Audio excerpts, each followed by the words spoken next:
last week has been difficult, to say the least. My sister was diagnosed with cancer at the age of 44, and we only knew for 24 days before we had to take her off the ventilator.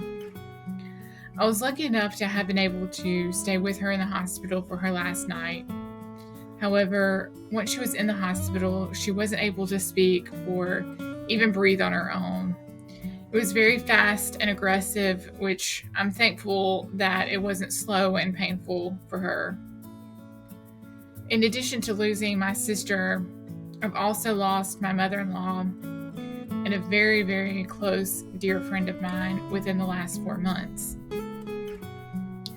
And I know that since I've been working on mastering different areas of my life, it's helped me to be able to deal and cope with whatever life is thrown my way.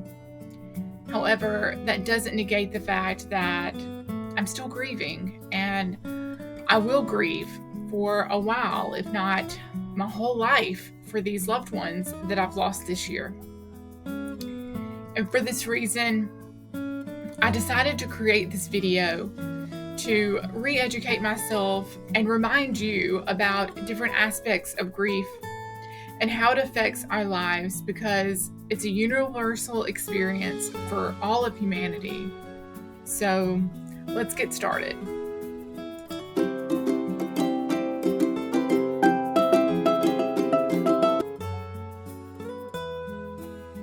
So what exactly is grief? Grief is the emotional response to loss, particularly the loss of someone or something that is important to an individual. It can be triggered by the death of a loved one, which is the most common part of grief, but it could also be the end of a significant relationship, the loss of a job, or any other major life change or transition you may be experiencing. So there was a psychiatrist that came up with these different stages of grief, and they are very common, these particular 5 stages. The first is denial, anger, bargaining, depression, and acceptance. However, it's important to note that not everyone experiences these stages in the same order or with the same intensity, and some may experience some and they may not experience others. It's really up to the individual about which ones they really focus on or that happen throughout, and you can really go from one extreme to another in split seconds, because you're always going to be kind of in an emotional roller coaster when you're dealing with grief. So how long does grief last? I mentioned early on that I may deal with grief of these loved ones for my whole life, and that may be true. So the duration of grief varies greatly from person to person, and it depends on several factors, such as the individual's coping mechanisms, the nature of the loss, and their support system. So grief can last for weeks, months, or even years. In my case, I feel like grief comes and goes based on something that happens that triggers a memory, and then I can suddenly go into this kind of grief state of sadness.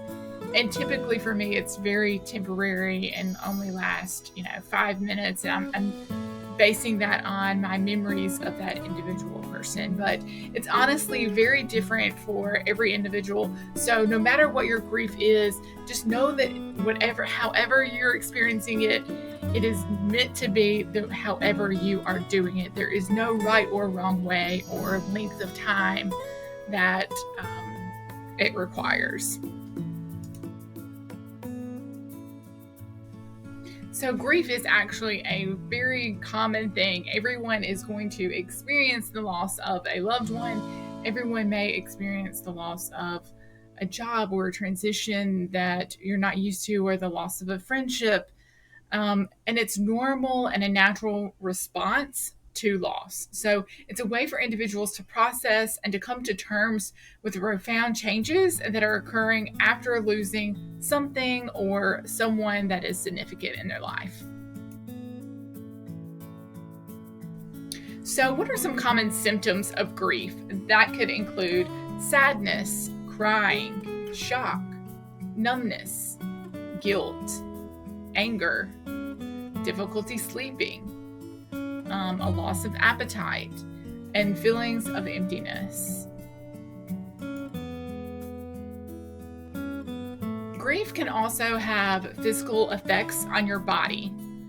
So when you're having these really difficult feelings of sadness or anger, it affects everything else in your body as well. It could lead to fatigue, headaches, muscle tension, digestive issues, and a weakened immune system, among other things. So I know the day that my sister passed, I went straight to bed after we left the hospital and stayed in bed. And then I was sort of numb most of that afternoon and just sitting with my kids as they played around. And I have an 8-year-old, so he was, jumping from one thing to another, wanting to play and do things. And I tried my best to stay in the moment and be present with him. But I felt that numbness because it was still sort of in shock and difficult to deal with. And just know that all of those feelings are normal. And yes, it's going to affect you physically. You just have to recognize and acknowledge that it's there. Offering support to someone who is grieving involves just being present, listening without judgment, and providing a safe space for them to express their feelings. Practical help with daily tasks and simply showing that you care can make a significant difference. And we've had so much pouring of support for the love of our sister, and it has meant the world to all of us in our family. So grief can actually be expressed very differently across various cultures. Rituals, customs, and mourning practices can vary widely and are influenced by specific cultural beliefs and traditions.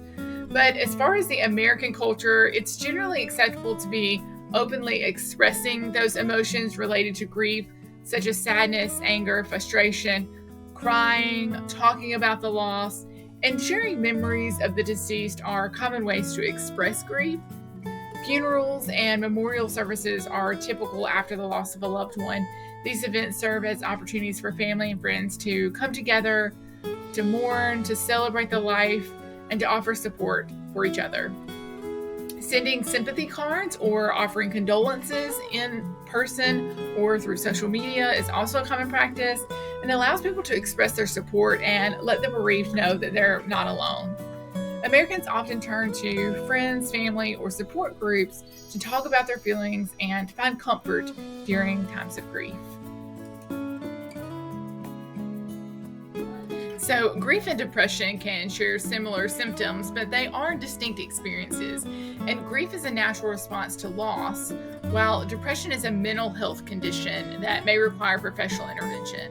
And when we talk about the stages of grief and depression being one of them, that stage is really just about sadness and not necessarily staying in a depressed mental health condition type state. But if you are experiencing grief and sadness and depression for a significant length of time, it's really important to seek professional intervention. So, like I've said, if grief becomes overwhelming, persists for any extended period, or significantly impairs your daily functioning, seek professional help from a therapist or a counselor, and that can be very beneficial. You might can even talk to your priest or pastor or whoever you seek advice from. So, grief can also have a pretty significant impact on relationships in various ways. Some people may withdraw from others, while others may seek more support from their family and friends. Communication and understanding are crucial during this time. So if you notice someone withdrawing, just acknowledge that and offer the support and allow them to have their own experience with grief, and understand that it's not necessarily about you, but it's about them. So, grief can also be experienced for losses other than death, such as the end of a romantic relationship, the loss of a pet, a major life transition, or the loss of a treasured possession. So, even though grief is mostly about losing a loved one, keep in mind that all of these symptoms and stages and everything that we discuss in these videos can even happen for other areas of loss. So the time that I feel like I have the most difficulty, I guess you could say, is during special occasions or anniversaries associated with the loss. Well, I think most people have problems with the anniversary of the loss. I do not try to dwell on when that date is that person has passed. I focus on mostly like their birthdays, but the difficulty comes when we're celebrating a specific routine or ritual that we have in our lives, like Christmas or Easter and different things like that, where I would have been with them or experienced something with them that can trigger that memory and feel like, oh, that was a loss.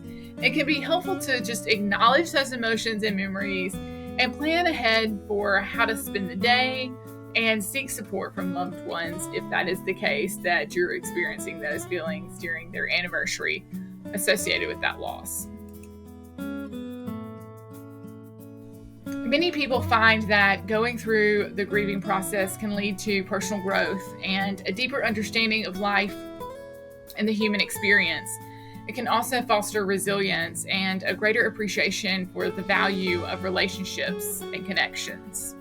And even like for my sister, not the one that passed, but another sister, she had lost her husband to the battle of cancer.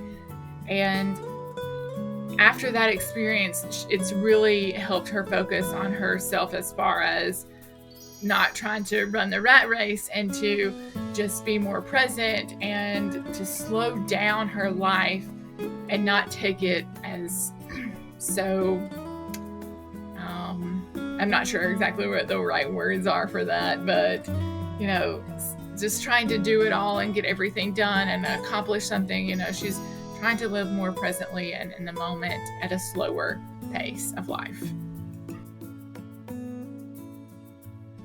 So as I go through my own grief, I developed my own self-care routine around it. And I have created meditations, visualizations, writing prompts, and affirmations videos to help me understand grief better.